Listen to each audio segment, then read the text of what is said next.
The event's very close to the beginning of the game when the game launches, so they had a very brief period of time to learn the game.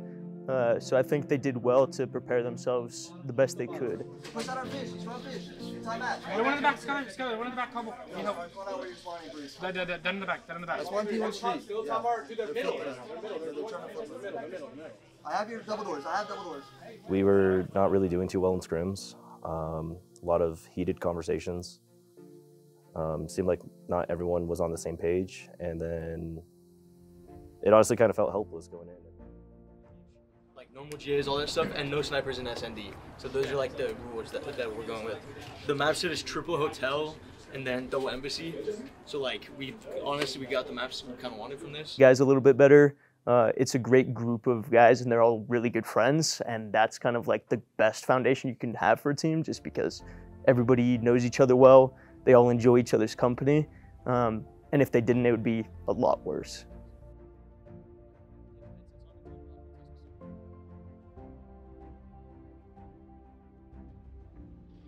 Let's go. We're on me, Weak. Get Chandler. He's still sitting. So after the first hard point, there was some frustrations because it was such a close map. We were about probably 2 or 3 kills away from coming back and winning the map. This guy's just talking in the void. That last P3, we broke it really well. But the thing was, we did the same thing again where we stay, like once it's 30 seconds, we're just still holding the setup. Like we got 3 down and we need to get out left. Yeah, I pushed out a bit late. I was holding gate, and then like I realized I saw 20. I was just like, fuck, gotta go. Yeah, exactly. How did we get broke that one time we set up for P3 when you died from gate? He spawned. Wow, this guy came gate. I killed one, and then his teammate killed me, and they triple spawned. The game developers kind of took away the competitive game mode, which made us manually set up all the rules and stuff. So having to like not double check but triple check and see if the rules were right. And then also just the connection issues, like if you'd have to load into a public match right before you got into the private match, or you'd get kicked out of the match. So it was like it was just a lot of inconveniences like that would happen. And after a while, you're there for so many hours that like if it keeps happening, you just get mentally checked out. They're restarting their game.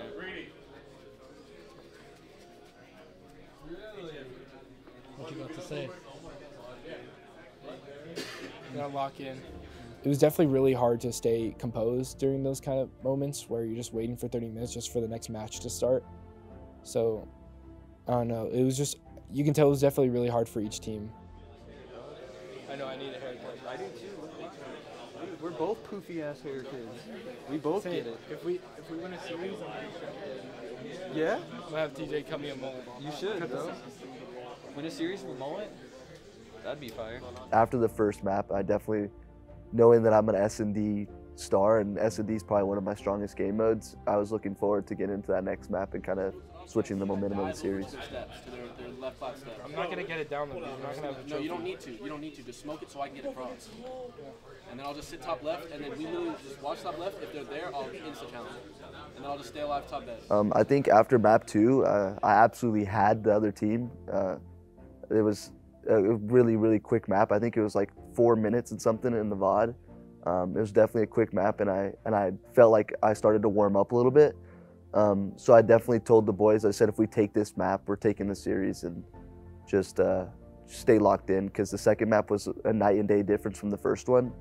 So I was definitely excited and telling myself, like, just stay focused, stay locked in, and focus on what the task is at hand.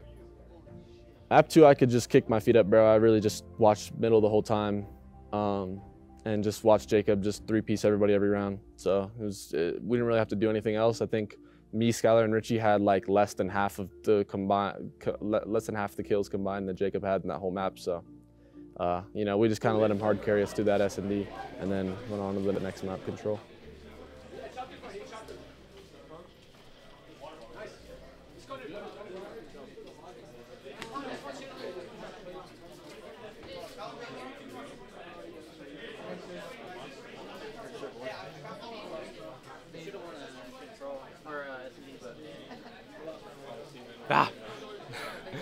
Well, we walked outside because Austin's a firm believer in after map 2 we need to, you know, go recollect and figure out what's going on for the control, because control's a really big swing mode. So we talked about just like keeping a level head and making sure our comms were good. Let's fucking go! Let's fucking go, Richie. Rich. Come on, baby. Let's fucking go. Oh, my mic. My fucking God. After all, you ready? You ready? We did the darndest things. Let's go. It's like, just like, easy, those easy. guys Like, are decent, so like yeah. stand up just like you normally do, and you're about to say something, and then stand up and just be silent. Yeah. No. What I'm gonna do is I'm gonna stand up and I'll look right at them and just give them a thumbs up. No, can I? I found a Verbo that housed 10 people, and it was one room with 2 queen beds, one room with a California king, and then one room with 4 bunk beds, where Richie, Austin, and Aiden and I all slept in the bunk beds. Felt like we're at like a summer camp, you know, like in the cabins. Like everyone's like, "Psst, are you awake?" Like, no. Like that, and Aiden was fucking complaining. He's like, I'm gonna turn it off. We're like, no, you're not. I was like, bro, it is so hot in this room. He had to strike a deal with Skylar. I can't sleep when the fan's on in a room, and Skylar needed the fan on because he said it was really hot. So I ended up bargaining with him and saying that the second night I just opened the window and we could turn the fan off, and you know I ended up getting some more sleep that night. But you know it was just funny because we were like acting like little kids when we were arguing about it. So I bet it was so uncomfortable. It really wasn't that bad. Were they hard?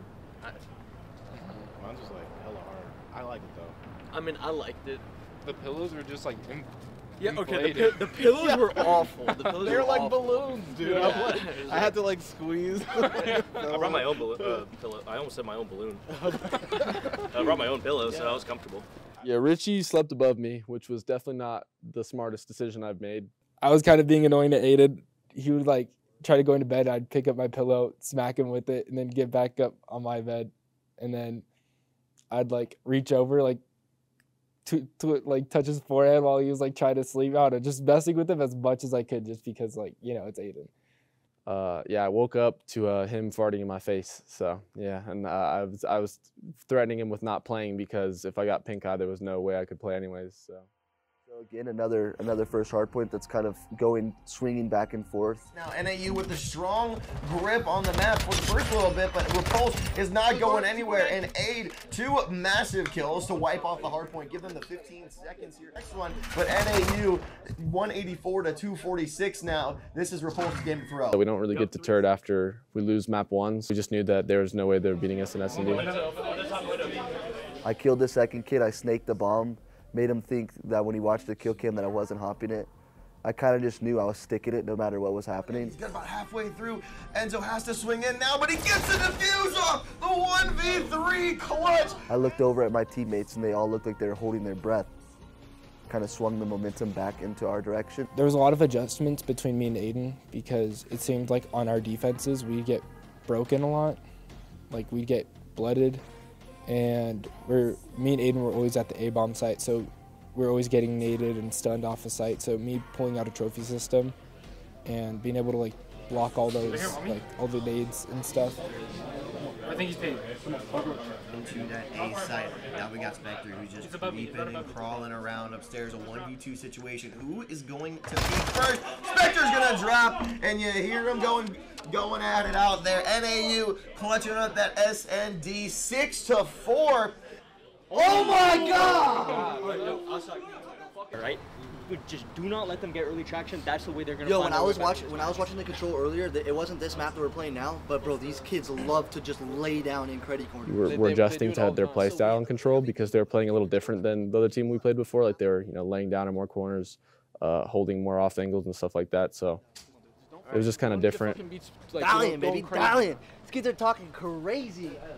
360, Way on the attack for NAU. They're going to need to scrap together some sort of offensive dub here if they want to keep themselves alive in this map.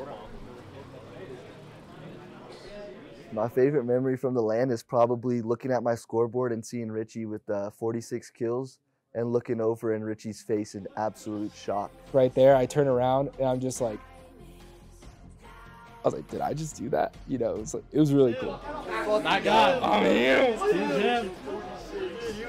Had he not done what he did on that map, going 46 or 45, however many he dropped, I don't think we would have won. And it was definitely what we needed. If you watch the VOD back, you can see everything that he did from the casters. He just played that map spectacularly, and probably the most perfect way you could as a sub. And this A site, Repulsive's been able to capture it pretty well, but Itchy is dogging right now. He's going to get space swinging around the corner as well. So fantastic hold from NAU, 34-19 from Itchy.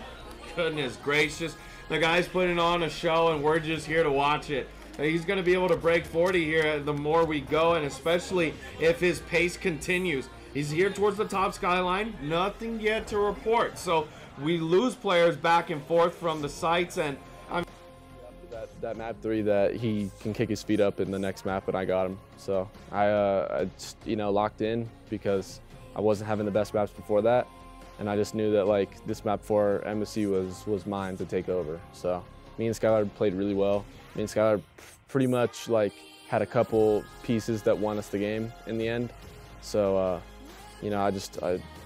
my teammates were setting me up in good spots, and that's all you can really ask for as a sub in this game. Embassy was one of our maps that we struggled with the most.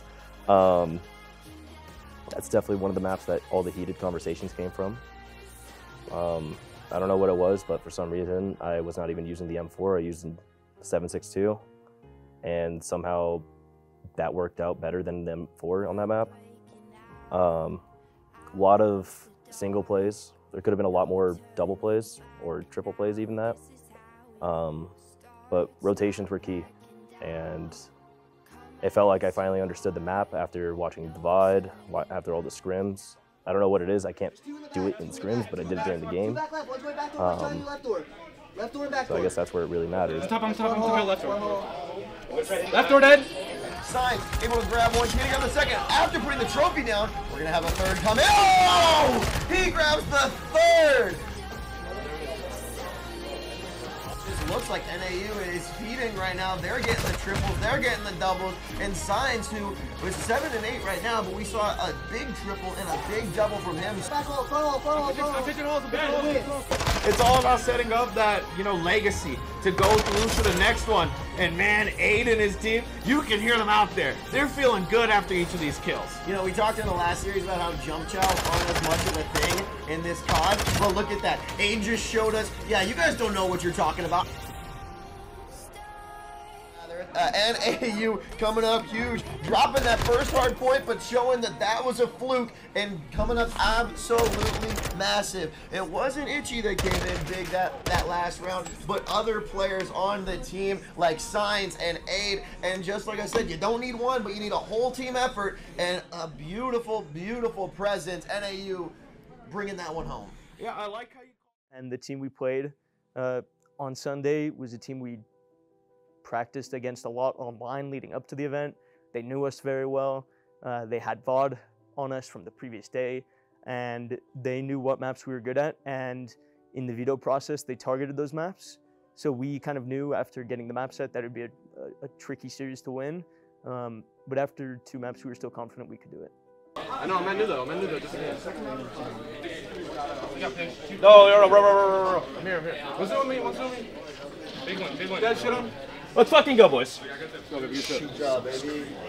Good job, bro. We all play off each other's spirits, so as soon as Aiden, Jay, or Richie or even I just start starting to get amped up, we start bringing each other up. And listen to me, bro. Listen to me. When we are calling out, bro, use a name. Like we're saying he's pushing you, but who's he pushing? We need to be specific on that. Good shit though, baby. Yo, that's my bet. Let me get a little clarification. Time restrictions is hard. We don't do this full time. We are college students just trying to live our lives. We don't have the funds to just play this game all day. I mean, obviously I'd be lying if I said I wasn't disappointed, but like the whole fucking weekend we played really well. Like yesterday, especially, we had, like the second fucking series was a great series. I think it was by far like the best one we played, but that fucking P3 fucking Yeah, we got, I don't know. I was calling out there going cap, bro, too. We just got naded because we got a trophy. Yeah. Love my team, and I appreciate them, I think one thing I would like to add is just how proud I am of like what the program has turned into. Because when I started it, 3.5 years ago now, like I had no idea that it would turn into what it's become. One of like the best teams kind of in the West for college COD. And I'm super proud of the way everybody involved has performed over the past several years. And it's just been really awesome to see kind of what it's all turned into. Thank you for watching, and just be on the lookout for any COD this year. We're gonna stir some things up.